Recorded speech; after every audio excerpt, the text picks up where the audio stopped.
ধনমাল ছিল তোমারও দাদার, সে মরে গিয়ে আজ হয়েছে বাবার। এই ধনমাল ছিল তোমারও দাদার, সে মরে গিয়ে আজ হয়েছে বাবার। বাপের মালেতে তুমি ওয়ারিস হইলে, কাল ছেলে ওয়ারিস হবে তুমি মরে গেলে। ধন ধন করিও না ধন অপরজন, মরিলে তোমার সাথে দেবে না তো ধন। ওতে বন্ধুরে এই পৃথিবীতে সিরিয়াল চলছে, তুমি মাটি থেকে এসেছো, তোমাকে মাটির সঙ্গে চলে যেতে হবে। মিনহা খলাকনাকুম ওয়া ফিহা নুঈদুকুম ওয়া মিনহা নুখরিজুকুম তারাতান উখরা। হে পৃথিবীর লোকেরা, তোমার কি মূল্য দুনিয়াতে আছে?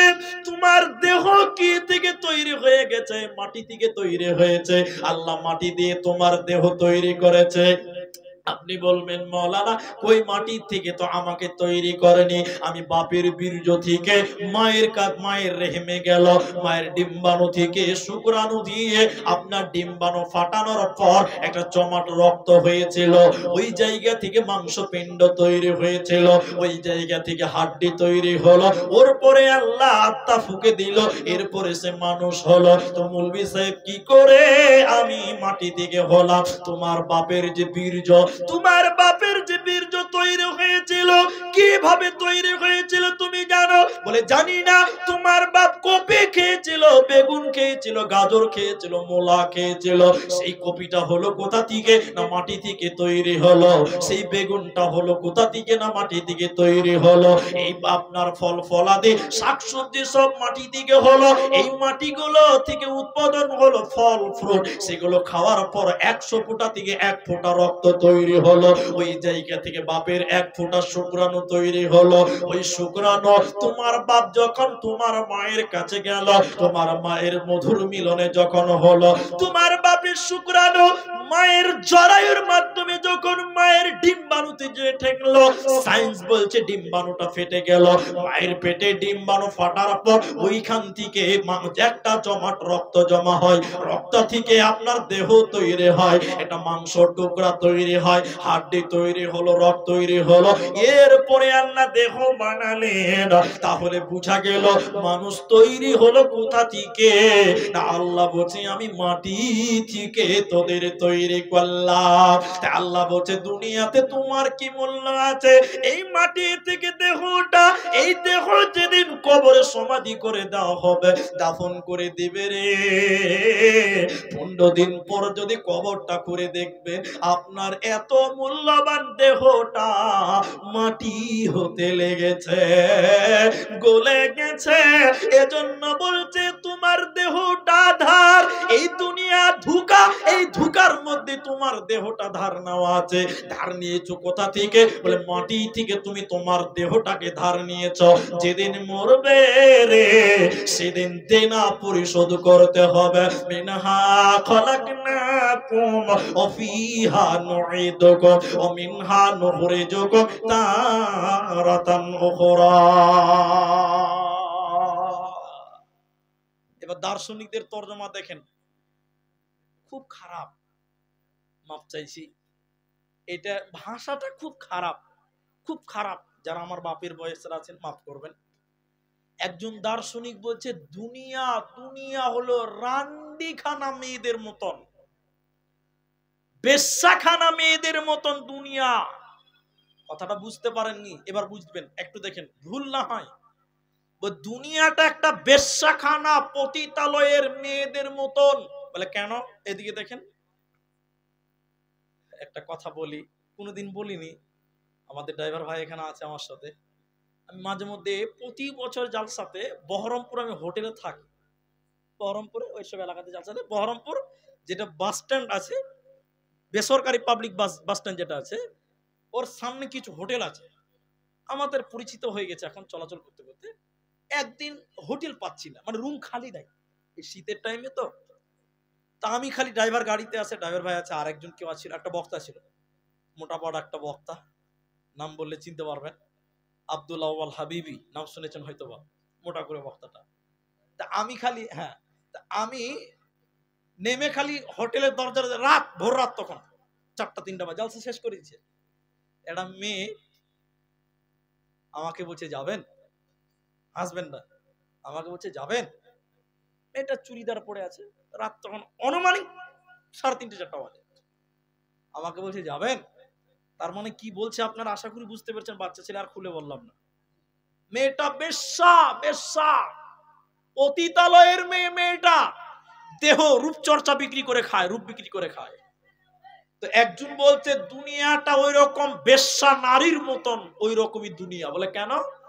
বেশ্যা নারী কোনো সম্পর্ক বুঝে না। আপনারা কথাটা বুঝতে পারলেন কিনা একটু হ্যাঁ না বলুন। কেন বুঝে না? এটা বেশ্যা মেয়ের কাছে আমার বাপ গেছে বা আমার দাদু গেছে, এই কত লিবি রে? 500 ডাকবে, সারা রাত থাকবে আপনার সঙ্গে। তাহলে আমার দাদু ওকে 500 দিয়েছে, আমার দাদুকে সারা রাত সুদ দিয়েছে, দিবে কি দিবে না? হ্যাঁ না বলুন। আমার দাদু মরে গেছে বা আমার দাদু বাড়ি আছে, একদিন আমার বাপ চলে গেছে, আমার বাপ ওই মেয়েটার কাছে গেছে, যে বলছে যাবি? বলে যাবো। বলে কত নিবে? কত নিবি? 500 নিবে। আচ্ছা, আমার দাদু গেছিল, এবার আমার বাপ গেছে। এই মেয়েটি যে সম্পর্ক বুঝতো, তাহলে ছেলেটাকে কি বলতো? আমার বাপ কি বলতো? বাপকে কি বলতো? এই খাপা, তুই চলে যা রে, তোর বাপ এসেছিল, এখন তুই আমার বেটা হয়েছি, তুই পালা। বলবে? একটু বলুন, বলবে গো? কোন সম্পর্ক বুঝে না। এরপরে বলছে ওই মেয়েটার কাছে এবার আমি যদি যাই, আমার দাদুর পোতা, আমি যে বলছি কত লিবি? বলে 700 টাকা লাগবে। মেয়েটা যদি সম্পর্ক বুঝতো, বলতে রে খ্যাপা, তোর দাদু আমার কাছে এসেছিল, তো আমার পোতা হচ্ছি, তাড়াতাড়ি ভাগ। কিন্তু বলবে? এরা কথা বলে না। বলবে? বলবে না। বলে কেন? কেন? বেশ্যাখানার মেয়ে কোন সম্পর্ক বুঝে না। তিনি বলছেন দুনিয়া একটা পতিতালয়ের মেয়েদের মতন, বেশ্যাখানার মেয়েদের মতন কোন সম্পর্ক বুঝে না। বুঝে না মানে? বলে হ্যাঁ বুঝে না। বলে কেন? এই দুনিয়ার প্রেমে তোমার দাদু হাবুডুবু খেয়েছিল, নামাজ পড়েনি, আল্লাহকে মানেনি, পরকাল মানেনি। তোমার দাদু দুনিয়া করে করে কবরে চলে গেছে। এরপরে তোর বাপ এসেছিল, তোর বাপ আল্লাহ করেনি, নবীকে মানেনি, আল্লাহর বিধান মানেনি। তোর বাপ দুনিয়া দুনিয়া, টাকা টাকা, দুনিয়া করতে করতে মরছে। এখনো দুনিয়া একবারও বলছে না এর হতভাগা, তোর বাপ আমার কাছে এসেছিল আর আমার প্রেমে পড়ে দুনিয়া দুনিয়া করে মারা গেছে, আখেরাত ভুলে গেছিল। হতভাগা, তুই কেন আমার প্রেমে পড়লি রে? তুই একবার আখেরাতের প্রেমে পড়। দুনিয়া কোনোদিন এ কথা কাউকে বলে না। এজন্য নবী বলছে ফাত্তাকুদ দুনিয়া, হে মুসলমান দুনিয়াকে ভয় কর। দুনিয়া মানুষের ঈমানকে বেঈমান করে দেয়, ঈমানকে ধ্বংস করে দেয়। এজন্য দুনিয়া থেকে বেঁচে থাকো, দুনিয়াকে ভয় করো। ওয়াত্তাকুন নিসা, আর মেয়েদের থেকে সতর্ক হয়ে যাও, মেয়েদেরকে ভয় করো। কারণ বর্তমান দুনিয়া মানুষের ঈমান ধ্বংস করে, আর নারীরাও, মেয়েরাও পুরুষদের ঈমান ধ্বংস করে দেয়। শেষে জামানা ও মুমিনা, শেষে জামানা ও মুমিনা, কথাটা তোর নয় মিছে, আখেরি জামানা এসেছে। আগেকার নারীরা সব পুরুষ দেখিলে ঘুমটা টেনে চলে যেত গাছের আড়ালে। এখনকার মেয়েরা সব, এখনকার নারীরা সব পুরুষ দেখে কেয়ার করে না, ধাক্কা মেরে চলেছে। আখেরি জামানা এসেছে, শেষে জামানা ও মুমিনা, শেষে জামানা ও মুমিনা, কথাটা তোর নয় মিছে, আখেরি জামানা এসেছে। রেল মোটরে উঠে বলে বসতে জায়গা দাও, বলে অন্য গাড়ি খালি আছে সেই গাড়িতে যাও। এদের জ্বালাই ট্রেন মোটরে উঠা নাহি যেতেছে, আখির জামানা এসেছে, আখির জামানা এসেছে, শেষ জামানা ও মুমিনা কথাটা তোর নয় মিছে, আখির জামানা এসেছে।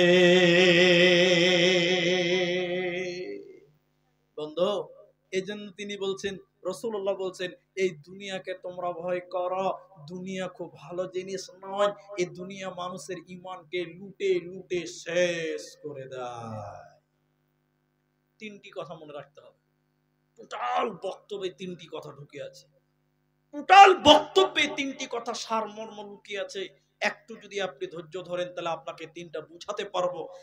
একটু খালি কর্ণপাত করেন। আল্লাহ বলছেন, এই দুনিয়াটা আমি মাকড়সার ঘরের মতন তোদেরকে বানালাম।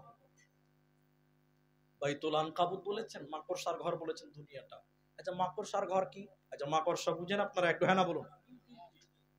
এই যে মসজিদটা, এই যে মসজিদটা, বা আপনাদের এই মাদ্রাসা, এই গ্রামে একটা মাদ্রাসা আছে, জি জি, আপনাদের এই মাদ্রাসা রমজান মাসে ছুটি দিয়েছে। কতদিন ছুটি দেয়? 15 মাস। 1 মাস রোজাই তো 1 মাস। ঈদের দিন মাদ্রাসা খুলবে নাকি? রোজার 10 দিন আগে, আবার ঈদের 10 দিন, তাহলে 20 দিন আর 1 মাস কটি হয়েছে? তাও 1 মাস। তো শুনেন, তো মাদ্রাসাটা ছুটি দিয়ে দিয়েছে, সব ছেলেগুলো বাড়ি চলে গেছে, মৌলবীরাও বাড়ি চলে গেছে। ঈদের 10 দিন 15 দিন পর মাদ্রাসা খুলেছে, হেড মাওলানা এসছে, ছাত্র একটা একটা করে আসছে। তো হেড মুলবি নিজের অফিস ঘরটা খালি এরকম তালাটা খুলছে, 2 মাস পর তালা খুলে দেখছে, ওরে সর্বনাশ, গোটা ঘরকে মাকড়সা একদম একদম ঘর বানিয়ে বানিয়ে বানিয়ে দাদাগিরি করছে। আর একজন দাদাগিরি করে বলছে, এই এটা আমার আমেরিকা দিকে আসবে না ভাগ। আরেকজন বলছে, এটা আমার মালদা, তুই গেলি। সব নিজের দল দল করছে, একদম ক্ষমতা দেখাচ্ছে। হেড মুলবি খালি হবিব রে, এসিদ রে বাবু, জিমলা এলাম, বারণটা লিয়ে তোরে বাপ, ঝাড়ুটা একবার লিয়ে তোরে বাপ। হেড মুরগি খালি ঝাড়ু একবার ঘরে ঢুকেছে, ওরা হিন্দুস্তান, পাকিস্তান, আমেরিকা, মালদা, দিনাজপুর সব একসঙ্গে খতম করে দিবে। দিবে কি দিবে না? একে বলে মাকড়সার ঘর। আল্লাহ বলছেন বাইতুল আনকাবুত, এই ঘরটাকে বলেছে, দুনিয়াটা বলছে মাকড়সার ঘর। মাকড়সার মতন আল্লাহ সাজিয়েছে। এই পৃথিবীতে তোমার আছে কি? বিল্ডিং আছে, নদী আছে, গাছ আছে, পর্বত আছে, সব কিছু আল্লাহ সাজিয়ে রেখেছে। আল্লাহ বলছে, হেড মুলবি যেরকম বারুণে ঢুকেছে, ইসরাফিলকে বলবো, ইসরাফিল সিংগাই ফু দে। ইসরাফিল খালি ফু দিবে, গোটা পৃথিবী মাকড়সার ঘরের মতন আল্লাহ গুটিয়ে দিবে। বলুন সুবহানাল্লাহ। আর একটা প্রশ্ন করছি, উত্তর দেন। আপনাদের এই পিন্ডল তলাতে জানাজার আজান হয়? সবাই বলেন, জানাজার নামাজে আজান হয়? গোটা দুনিয়াতে হয়, আপনাদের গাটাতে হয় না? জি, আমাদের গাতে হয়। হ্যাঁ, তাহলে শুনেন, তাফসিরে মারিফুল কোরআনে আছে জানাজার আজান হয়। বলে কেন? আচ্ছা, আজানের পরে আরেকটা আজান দেওয়া হয়, ওটাকে কি বলে? ইকামত। ভালো বলেছেন, ইকামতকে কি বলেছেন? দ্বিতীয় আজান বলা হয়েছে।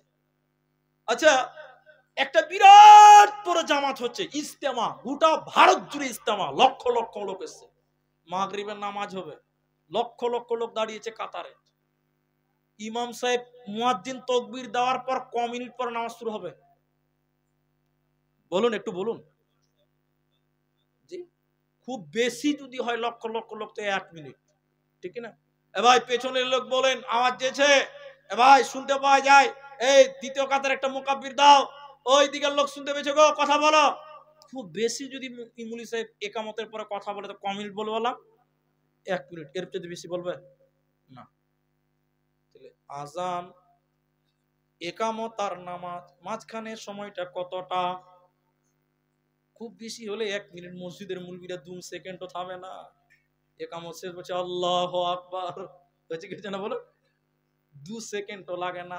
এবার বলছে জানাজার নামাজে আজান হয়। বলে কেন? একামতটাকে দ্বিতীয়ত আজান বলা হয়েছে। যেদিন আমরা পৃথিবীতে জন্ম নিয়েছিলাম, আমাদের কানে আজান দিয়েছিল, কে দেয়নি? জোরে বলুন, সবাই বলুন। বাচ্চা জন্মাইলে কানে আজান দিতে হয়, মানে এটা ইকামত, আজান হয়ে গেছে। আজান হয়ে গেছে মানে ইকামত হয়ে গেছে, আর কোনো ইকামত লাগবে না, মানে ইকামত হয়ে গেছে।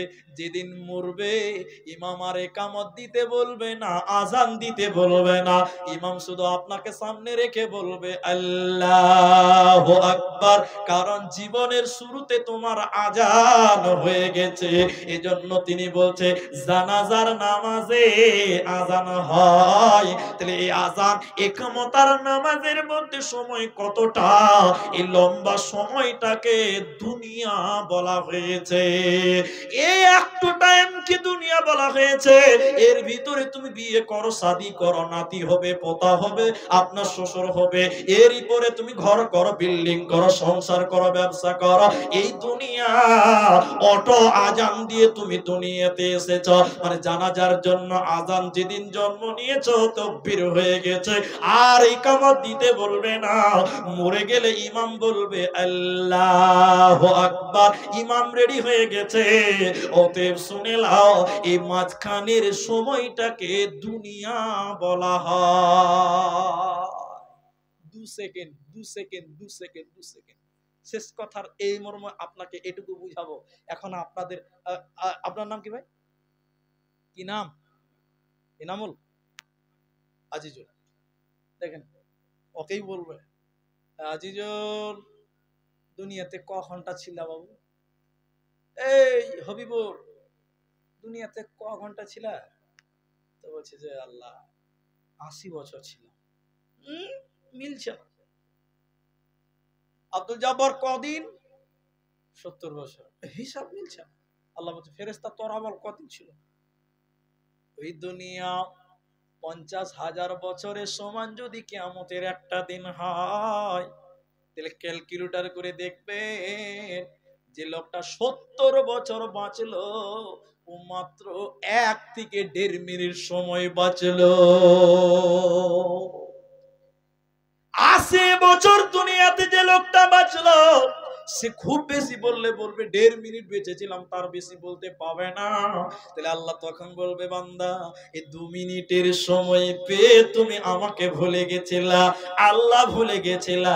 এই জন্য আল্লাহ বলছে তোমরা কি করো, হুব্বুদ দুনিয়া ও কারাহিয়াতিল মাউত, তোমরা দুনিয়ার প্রেমে পড়ে গেছো আর মৃত্যুকে তোমরা ভুলে গেছো, মানে পরকালকে তোমরা ভুলে গেছো। দুনিয়া এমন একটা জায়গা, তোমরা দুনিয়ার প্রেমে পড়ে গেছো, আখিরাত সুসজ্জিত আছে তোমরা ভুলে গেছো। দুনিয়া একটা নেশার নাম, নেশা, নেশা। মদ, আপনাদের দিকে লোক মদ খায়, নেশা খায়, আরে ঘুমাচ্ছে আপনাদের খুব না? আপনাদের এখানকার লোকেরা মদ খায়, মুসলমান মদ খায়, হ্যাঁ না বলুন? অনেক মুসলমান মদ খেয়েছে, ভরি ভরি। শুনেন, মদ একটা নেশা, খৈনি একটা নেশা, নেশা, গুল গোড়া, গুল গুটকা এগুলো একটা নেশা, নেশা। সুপারি আমরাও খাই রে ভাই, মাঝে মধ্যে বিয়ে বাড়ি গেলাম, কোন অনুষ্ঠান বাড়ি গেলাম, এমনিতে সুপারি একটু খাই। আমরা জর্দা ফর্দা খাই না, মাঝে মধ্যে সুপারি আমরাও খাই। কিন্তু জর্দা খাচ্ছে, বিড়ি খাচ্ছে, আপনার কিনা মদ খাচ্ছে, আপনার তাড়ি খাচ্ছে, এসব নেশা খাচ্ছে। দুনিয়াতে মদ খেয়েছে, 5 ঘন্টা পরে নেশা কেটে যাবে। কেউ যদি একটা ছোট্ট নেশা করে 10 মিনিট, 5 ঘন্টা নেশা পরে কেটে যাবে। এগুলো হলো নেশা। মুহাদ্দিসগণ বলছে দুনিয়া একটা নেশার নাম। যে দুনিয়ার নেশা যার ভিতরে ঢুকে গেছে, ও মরা পর্যন্ত ওর নেশা কাটবে না। এটা আপনি বুঝতে পাইলে আমার দিকে তাকান।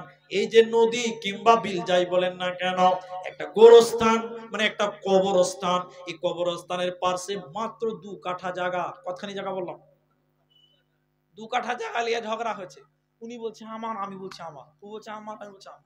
এটা হাদিস নয়, কোরআন নয়, তবে নবীর নাম দিয়ে বলবো। কালকে আবার বলিয়েন না কোথায় আছে বলেন, এটা গল্প, জ্ঞান আছে, নবীর নাম দিয়ে বলছে। 2টি লোক ঝগড়া করছে, কবরস্থানের পাশে মাত্র 2 কাঠা জায়গা। ই বলছে আমার, আমি বলছি আমার, দুইজনের তো হবে না, হয়তো একজনের হবে। এই করে করে ঝগড়া হচ্ছে। এমন সময় নবী ঈসা, নবীর নামটা বললাম, এটা হাদিস কোরআন নয়, নবী ঈসা সেখান দিয়ে যাচ্ছিল। ও আল্লাহর বান্দা, কি হয়েছে, তোমরা ঝগড়া কেন করছো? এ বলছে জমি আমার, ও বলছে জমি আমার। নবী ঈসার মাথা কাজ করছে না। নবী মুসা তখন তার একটা ক্ষমতা ছিল, মৃত মানুষকে জীবিত করতে পারতো। আগেই বলছে এটা হাদিস নয়, বানিয়ে বলছে মনে করেলেন। এবার নবী মুসা বলছে, ও দুনিয়ার লোকেরা, তুমি বলছে জায়গাটা আমার, ই বলছে জায়গা আমার। শোনো শোনো শোনো, তোমরা এই জায়গা নিয়ে তো মারামারি করছো, কারাকারি করছো, দুনিয়াতে তোমরা মাটি মাটি জমি জমি টাকা টাকা টাকা টাকা টাকা টাকা করছো। শুনে লাও শুনে লাও, এই জমির আসল মালিক কে? নবী ঈসা তখন কবরের দিকে আঙুল তুলে বলছে, ও জমির আসল মালিক রে, তুমি দাঁড়িয়ে যাও। এই জমির যে সপ্তম মালিক ছিল, আগে 7 পুরুষ আগে যে মালিক ছিল, ও কবর থেকে উঠে যেয়ে বলছে ওই দুইজনকে, এই তোরা জমি আমার আমার করছিস, এই জমির আসল মালিক ছিলাম আমি। এই দুনিয়াতে খালি জমি জমি করে করে এই জায়গাটা আমি করেছিলাম, কিন্তু আমি মরে কবরে গেছি, কবরে যে দেখতে পাই না টাকা, না পেয়েছি দুনিয়া, না পাইছি জমি, না পাইছি ক্ষমতা, তো কবরে কিছুই চলবে না, ঈমান আর আমাল ছাড়া কিচ্ছু নাই। অতএব ভাইয়েরা, তোমরা এই জমি নিয়ে মারামারি করিও না, তোমরা জমির দাবিটা ছেড়ে দাও, আল্লাহ রাস্তায় দান করে দাও। এই যে আসল মালিক এবার মরে গেল, এবার যখন